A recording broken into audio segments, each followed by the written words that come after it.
स्त्रियों का शोषण सबसे ज्यादा धर्मों ने किया है। जो धर्म, जिसको हम लोग धर्म कहते हैं, वास्तव में वो धर्म नहीं धंधा है। जो धर्म कहते हैं कि हम धार्मिक काम कर रहे हैं, वो धर्म नहीं धंधा है। और पढ़े लिखे भी यहाँ अंधा है, क्योंकि धर्म का अर्थ होता है धारण करना। मैं समाजशास्त्र की छात्रा रही हूँ, उसमें पढ़ाया जाता है कि धर्म का अर्थ होता है धारण करना। धर्म का अर्थ कहीं भी पूजा पाठ से नहीं है। धर्म का मतलब होता है हमारे नैतिक चरित्र से, कि हम कितने नैतिक हैं।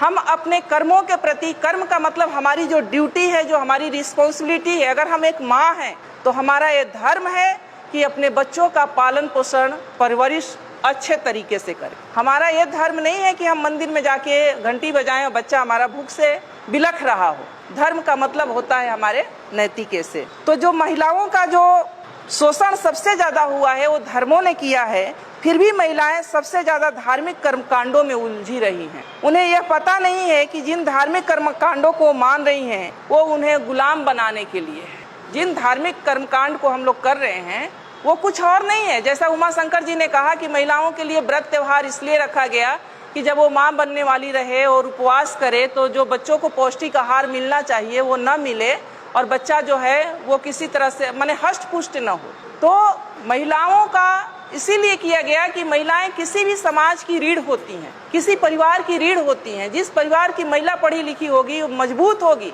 फिजिकली या मेंटली मजबूत होगी जिस परिवार के, उस परिवार के बच्चे भी मेंटली और फिजिकली मजबूत होंगे। जो महिलाएं देखती होंगी आप कि जो माँ बीमार सी है उसके बच्चे भी बहुत हष्ट पुष्ट नहीं होते। तो ये साइंटिफिक भी है। और हमारी महिलाएं ऐसी नहीं थी, जो आज की महिलाएं हमारी यहाँ ऐसी नहीं थी। हमारी महिलाएं जो थी उनके नाम से परिवार का नाम चलता था और उन्हें बड़े साजिश के तहत उन्हें गुलाम बनाया गया। पहले तो उन्हें ये सब जेवर पहना करके गुलाम बनाया गया, और जब इससे भी लगा कि वो नहीं गुलाम रहेंगी तो फिर उन्हें मानसिक कर्मकांडों में उलझा करके गुलाम बनाया गया। तो मैं तो इतना रिक्वेस्ट करूंगी कि ये जो कर्मकांड हैं, ये जो धर्म है, व्रत हैं, त्योहार हैं, ये आपके गुलामी के प्रतीक हैं। जो त्योहार हैं वो आपके, त्योहार के मतलब होता है तुम्हारी हार। यानी ये सब हम लोग जो त्योहार मनाते हैं, वास्तव में हिंदू पर्व त्योहार, वो हम अपने ही पूर्वजों की हार का जश्न मनाते हैं। हम लोग अपने ही पूर्वजों के हार का जश्न मनाते हैं। और कहा गया है कि एक शराबी पिता से भी ज्यादा खतरनाक एक पाखंडी माँ होती है। एक शराबी पिता से भी ज्यादा खतरनाक एक पाखंडी अंधविश्वासी माँ होती है। कैसे? कभी भी एक शराबी पिता ये नहीं चाहेगा कि मेरे बच्चे शराबी बने, कभी भी नहीं चाहेगा।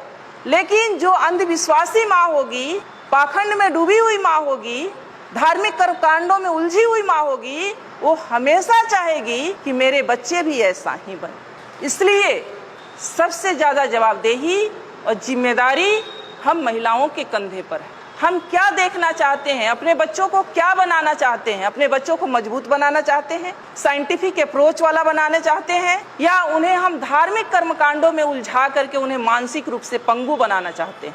ये आपको तय करना होगा। अगर कोई भी माँ, मैं उदाहरण, कोई भी माँ अगर चाह ले कि मुझे अपने बच्चे को ऐसा बनाना है, तो मैं चाहती हूँ कि दुनिया की कोई भी ताकत उसे रोक नहीं सकती। अगर जो माँ अगर ठान ले कि मुझे अपने बच्चे को कैसा बनाना है, अगर चाह ले कि मुझे अपने बच्चे को एक सफल, सशक्त, मजबूत बनाना है, मानसिकता वाला, तो कोई भी दुनिया की ताकत उसको डिगा नहीं सकती। लेकिन कैसे वो बच्चा बनेगा? जब माँ ही उलझी रहेगी, माँ को देखेगा कि माँ हमारी मंदिर में घंटी बजा रही है, तो बच्चा अपने पर कैसे विश्वास, बच्चे को भी यही विश्वास होगा कि जब तक ये भगवान जी नहीं चाहेंगे हम कुछ नहीं बनेंगे।